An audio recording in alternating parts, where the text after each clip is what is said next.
AATBirds Weekly Report is the Eagle news, notes, and analysis you need.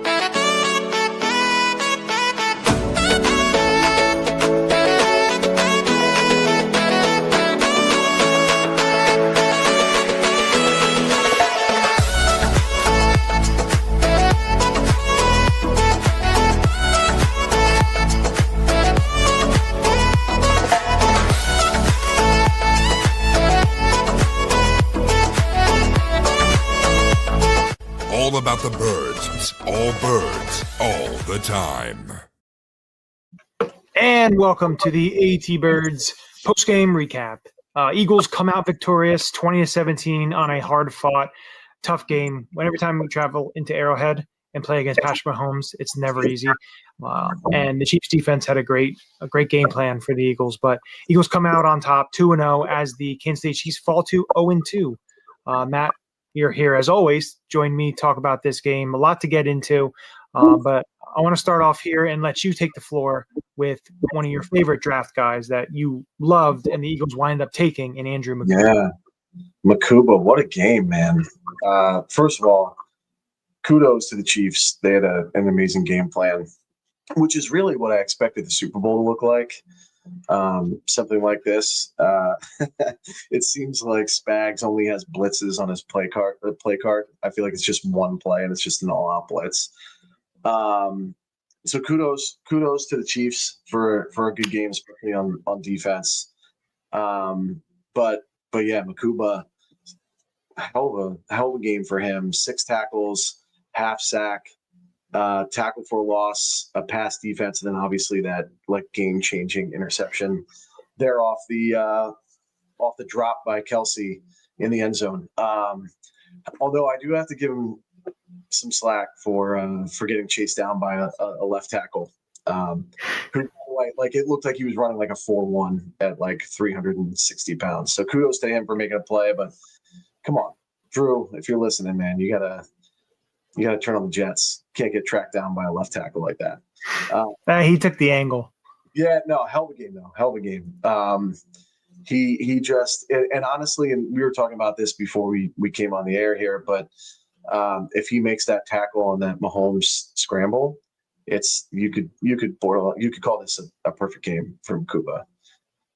Exactly what we wanted to see. This is what we were worried about when CJ – was dealt to Houston. So it's nice to see someone in the secondary that can capitalize on mistakes. Yeah, and listen, the offense had a pretty tough game. They had a couple plays that, were awesome to see, but all in all, the offense struggled. And, they've kind of struggled since the lightning delay in week 1. They just haven't looked crisp at all. It's been really stagnant. So something that needs to be cleaned up. And of course, that's, it's week 2. Usually the first month of the season, we usually see a lot. And you had mentioned it too.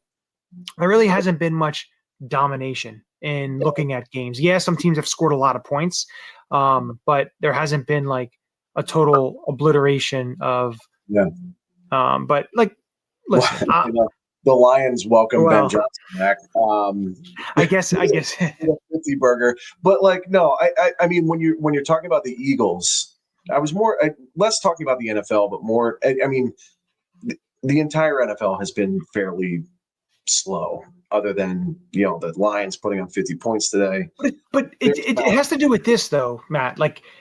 When you look at the NFL from week to week, the Giants couldn't do diddly squat against Washington week 1, yet they put up, 37 points against Dallas in Dallas. And you look at the Lions, they didn't do much against Green Bay and put up 50 points to Chicago. It's just it's a week-to-week league, and it really is dependent on matchups. It's kind of like the Phillies. The Phillies will go out and dominate someone, and then they'll play the Mariners, and they, for whatever reason, have a tough time against them. Listen, first place, buddy.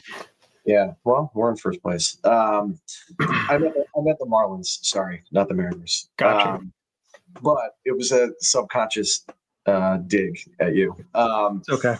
But no, I mean it really is. It's all about matchups. I'm not ready to panic yet on the offense because I mean, if you remember, we felt like this through the first month and a half with Kellen Moore. And then he came out of his shell and unleashed it a little bit. But I'm not ready to panic yet. I am concerned. I do have concerns. I don't think there was much of an answer to the blitz, which seems to be a pretty common theme, unfortunately, under Sirianni. So I didn't, other than like, screw it, AJ's out there somewhere type of throws, right? Like, or Smitty in this case. I don't see much of an answer. There's not much of they ran a couple screens with some success, but they kind of got away from that. There doesn't seem to be a hot route. I know we were talking about that.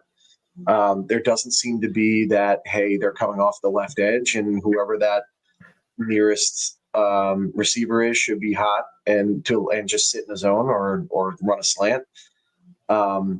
Theoretically you should be running behind the blitz and that's where the ball should go. I think if Goddard had been playing the middle of the field, would have been a little bit more open. I think they probably would have run some tight end screens. I feel like they should have been doing more of that and maybe some Saquon screens to kind of slow down that blitz, or at least capitalize. They tried it a couple times on the slant with AJ, and he's not breaking it off for 60 yards, but he had some really crucial catches in this game, specifically on slants. Including that ridiculous one-handed slipping catch. But yeah, I'm not ready to like call up Brian Johnson yet, but I do have some concerns about the route concepts, the lack of motion, and the answers to the blitz. And I might even throw in protections. The offensive line. Now, granted, he's bringing like 10 people on a blitz, so it's kind of hard to block that. But there were a couple plays where Dickerson looked lost, or Juergens was late to get his head up, and I don't know if that's a lack of reps together or what. But there's a win's a win, but there's a lot to clean up, especially on offense. Yeah, definitely a lot to clean up, and they just. I want to see more of the maneuvering on offense, the motions. I need some, like, to me, with the skill set that you have with these guys, being able to kind of get them on the move and kind of keep the defense a little bit on their heels that way, and not just have everyone standing, solid square position. Get these guys to be moving, because you can't jam a guy on the line of scrimmage if he's moving. Like, do some different things. I just think something like that more of that needs to be done. Well, I think so. In the times they did do motion, it didn't seem like there was a purpose to it. You know what I mean? Like, a lot of the time when you're running, when you see like the Dolphins run a cheat motion, right? They're doing it to get someone free in the last second. The Rams are experts at that. The whole McVay. We'll see that next week. Yeah, the whole McVay tree is incredible at utilizing motion to get people open. But like, there were a couple times where they lined AJ inside and ran kind of a cheat motion, and just he sprinted / jogged to the sideline and then just kind of slowed down. Like, he wasn't in a route. He knew he wasn't getting the ball. They were generally runs, which I thought was interesting. Maybe they did it to pull a linebacker or defensive back out of the box. I don't know that there was a ton of intention with their motion today. To your point. Yeah, and I don't know. It's just like the AJ thing. Yeah. Like, to me, he's on the field, he's healthy, but it just doesn't seem. It seems like he's doing a slant or underneath and not really. I don't know. I know when you blitz like that, you can't really run routes. You can't really do certain things, but I don't know. It's just, and if he's not getting the ball as much as he wanted, like I said, he had that hell of a one-handed catch for a first down, which was great to see. But I like to see him a little more down the field in certain things and aspects of the offense. And of course, we want to see more of that. And listen, they got the win. So, there's a lot to clean up. They know that. They're going to do that. But maybe we start talking a little bit of the positive aspects of the win. before we get into that, I will just say that the one thing, and I'll have to watch the game again because it's kind of hard to see on the broadcast, but like I don't know that the route concepts are all that intricate. Like it doesn't seem like, again, we had the same problem in 2023, and I hate to keep making this like allusion to 2023, but like one of the problems we had was that there was no sequencing to the plays. Like there weren't plays that were setting up other plays, right? Like one that I did see today, they lined up Mechie in the backfield in kind of a fullback alignment, and they brought him across the face of the formation, and they actually wound up running Saquon to the left. But I'm hoping that comes back up at some point in the season as an alternate look, and they hit Mechie in the flat. But like they weren't setting up plays, they weren't setting up different looks out of similar formations. That's something that Kellen Moore did very, very well when he's here, and that's something that Brian Johnson struggled with. And we brought it up on the pod when I was guest hosting. Is like there's no sequencing. They're not setting anything up. There doesn't seem to be a rationale for the routes they're running, for the formations they're running.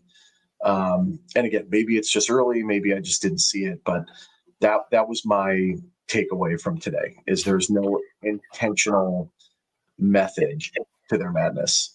To me, it's too much of the Sirianni offense with no wrinkles. And it's kind of, it's frustrating because in-house hires, that's the same problem we keep having. They hire someone. It's the same thing we ran into with Doug. Yeah.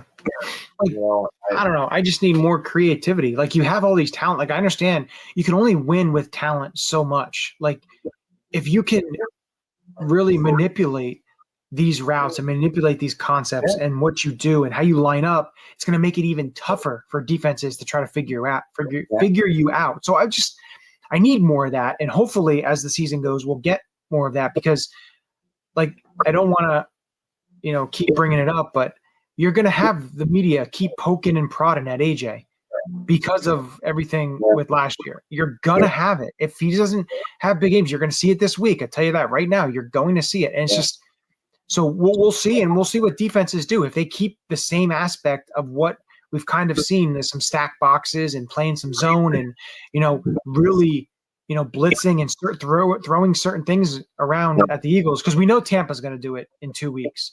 We know what Todd Bowles is going to do in Tampa. That's the Eagles' kryptonite right there, in Tampa and Todd Bowles. But this week coming up with Chris Shula's defense and the Rams, it's going to be interesting. So we'll see that. But speaking of defenses, I want to talk about the Eagles' defense, because a couple of things here. Like Moro Jomo gets his first regular season career sack, which was awesome to see. He was pretty active today.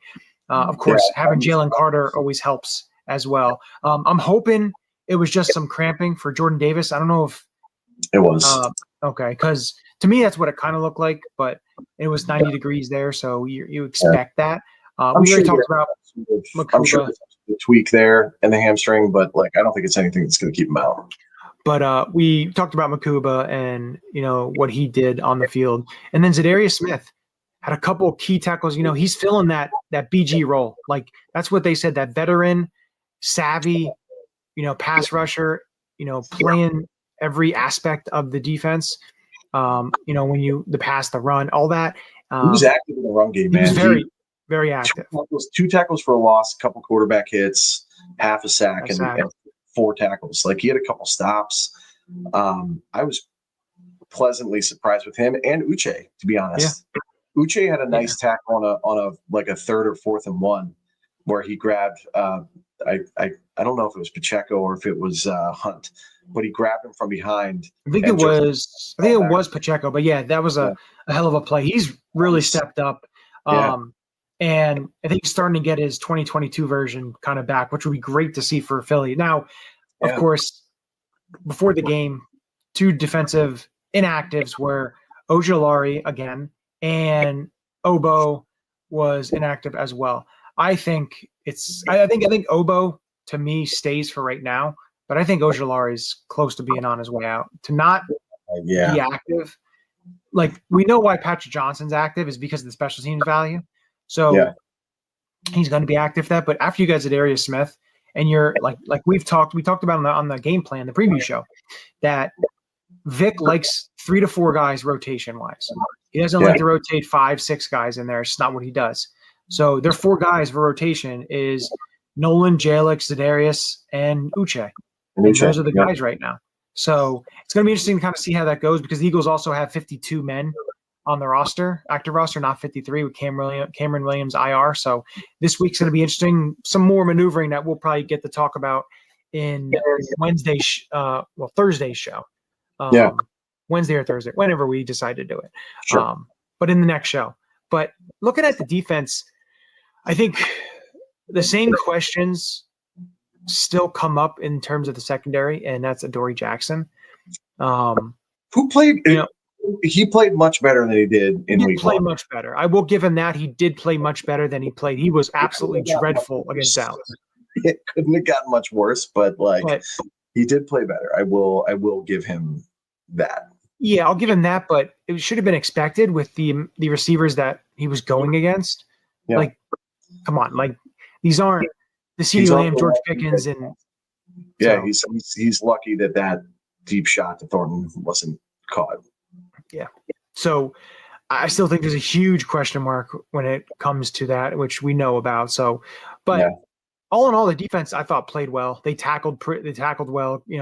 Coop had a tough game.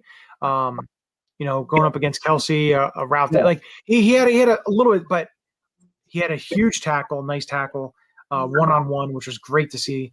But they're gamers, and I thought the defense played very well against Mahomes. Listen, I know they don't have the weapons, but Mahomes put the team on his back and almost tried to will them to victory, which you have to watch. And the thing I didn't like was, man, they did get a little bit better at it, but in the first half, Mahomes' legs killed them. Yeah. The lane integrity was not great. Not lane integrity, rush integrity. Yeah. On the edges was not terrific. And Fangio played a lot more man today, which I thought was interesting, which always opens up the middle of the field, which the reason he's playing man is because he's blitzing more, which is also atypical for Vic. I thought he did a good job of kind of mixing it up. I thought it was smart though, if you think about it. Like all the talk was how the Eagles got all this pressure and these sacks and everything in the Super Bowl without blitzing once. And then Vic's like, well, I'm not going to do that. I'm going to throw some wrinkles and throw some different blitzes and throw some different things. So, it was really cool to see. Jalen Hurts now is 3-2 against Patrick Mahomes and the Chiefs. And he also is, I believe he's won 2 straight in Arrowhead against the Chiefs. So, it's pretty cool to see there. Two interesting things out of what you just said. So one was the blitzing. I thought the blitzes were really interesting today because not only was it Vaughn and Campbell, which you would expect, but you also had a couple from Akuba. You had a couple from DeJean at one point. Like he was bringing it from all different sides of the field, and not only just in passing situations, but as run fits as well. Like there is a such thing as a run blitz. I thought he did a really good job there. But another interesting stat that came out, speaking of Jalen Hurts in the offense, the Eagles' record in the last 2 seasons when they have fewer than 100 net passing yards is 4-0. 4-0 when we have less than 100 net passing yards. The rest of the NFL in that time span with less than 100 net passing yards is 5-17. Wow, that shows you. That's a pretty interesting stat. I would agree with you there. It's very interesting. And we were talking about this in the beginning. Is like there was no dominant 250-yard rushing performance by Saquon. He didn't have 150 yards from Brown, right? Jalen didn't have 100 yards rushing. It was death by 1,000 paper cuts, and we'd made just enough plays to be a pain in the ass and to win the game. And we capitalized on mistakes. There was only one mistake today, one turnover, and that led to a touchdown and ultimately changed the game for the Eagles. So truly a team game these last 2 weeks. I think we're going to need some more dominant plays from our starters. But like in the beginning of the year, when everybody's playing catch up from a slow preseason, you got to take it. Yeah, especially when you look at the first month of the season. That's always something that people say is, okay, first month of the season, you have to, it's almost like it's the preseason. So you have to just kind of work on the kinks, work the kinks out, try to play a little bit better, just the way that it usually falls into place. And for them to get the W, that's all that matters, essentially. Yeah. And, especially by far love the clip of, Chris Jones saying, oh, you only have, this many cards. Yeah. But you don't have that clip, dude. I don't have it up on it. Well, for those of you who didn't hear it, I'll summarize it for you. Chris Jones at the end of the game in the victory formation was saying, oh, you didn't even have 100 yards. And Jalen Hurts followed up with, we won the game, shut your ass up. So, yeah, I love that. And listen, he keeps the main thing the main thing. Yeah. Also, another cool thing, too, is so Nick Sirianni now moved into second place ahead of George Allen for the second best win percentage by a head coach during the Super Bowl era, minimum 50 games. This is regular season. This isn't postseason. Yeah. This is just regular season. He's 50-20, which is a 714 win percentage. Wow. He now only trails John Madden, who had a 759. Wow, that's pretty wild. He just passed George Allen, who had a 712. Yeah, that's crazy. So listen, never judge a book by its cover, man. We all shit on him for his weird press conference in the beginning, but the man knows how to coach. He knows how to build a culture. Yeah, and he's the only Eagles head coach ever to have 4 straight playoff appearances as a head coach, and hopefully gets on to the 5th one this year. So, he knows how to build. It's building the culture, building all that stuff does matter.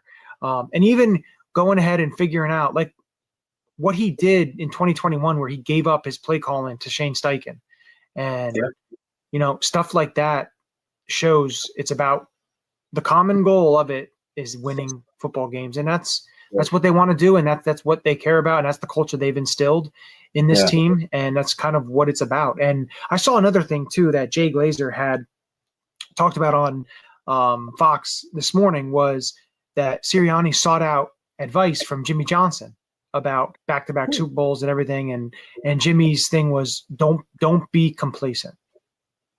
Was his thing? I don't think that was 30 years ago. Yeah. But he said just don't be complacent, which well, that too. But sorry. But yeah, so and I think that's Sirianni really has put that in place, talking about it and everything, and it's great to see. But he respects the game. He respects the history of the game, which I totally love about him. And an underrated thing, and I don't mean to like just glaze over this, but I do want to give a shout out to the special teams. This is a second straight week where special teams has made a significant difference. You had a couple really nice tackles from Granson. Granson had 3 special teams tackles today. Mm-hmm. A couple really nice catches, a couple really nice blocks. Latu was in there making some really nice blocks on special teams, almost blocked a punt in the beginning. Yeah, I saw that. Yeah, he's Tank Bigsby had a couple of really nice lead blocks on kickoff returns. They kept it away from him. That was their game plan, was kick it over to Mechie. That was interesting. And then Elliott obviously is 100% healthy. He had 2 50-plus yard field goals. He was perfect on extra points. Braden Mann, though, 54 average. That's what I was just going to bring up is I think the MVP of the team so far, specifically on special teams, has to be Braden Mann. He had 5 punts for 275 yards, almost a 55-yard average, and a long of 70. Yeah. Dude, like that's game-changing field position. You know the crazier thing?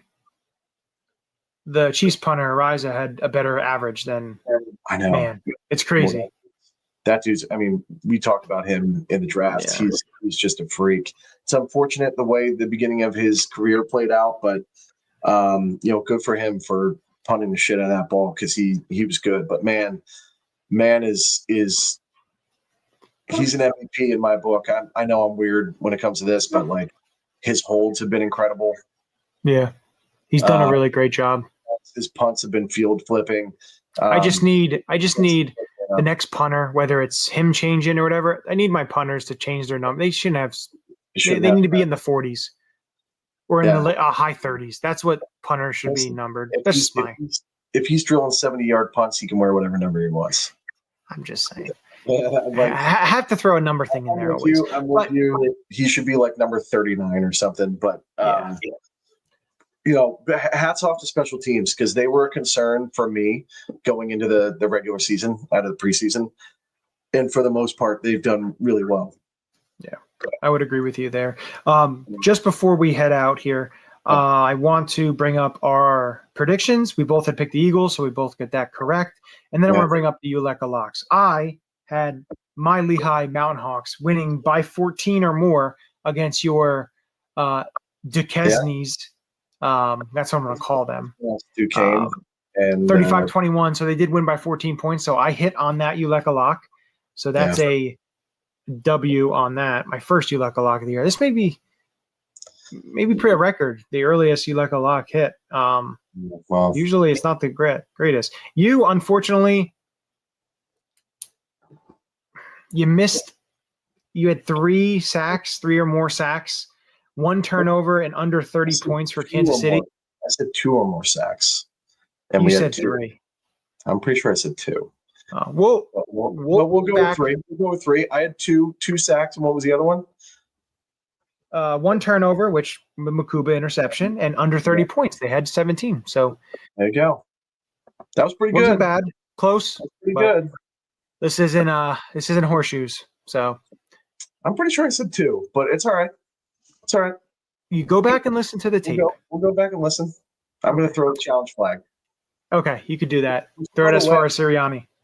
By the way, Sirianni's got a hell of an arm. That was a nice challenge flag throw and a good challenge. We didn't even bring up what everyone's bitching about and crying about on social media about the tush push.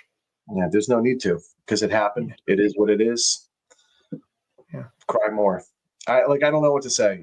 We've talked about it ad nauseum. I don't want to talk about it anymore. It's probably gone. It's probably gone next year. Enjoy it while it's here, Eagles fans.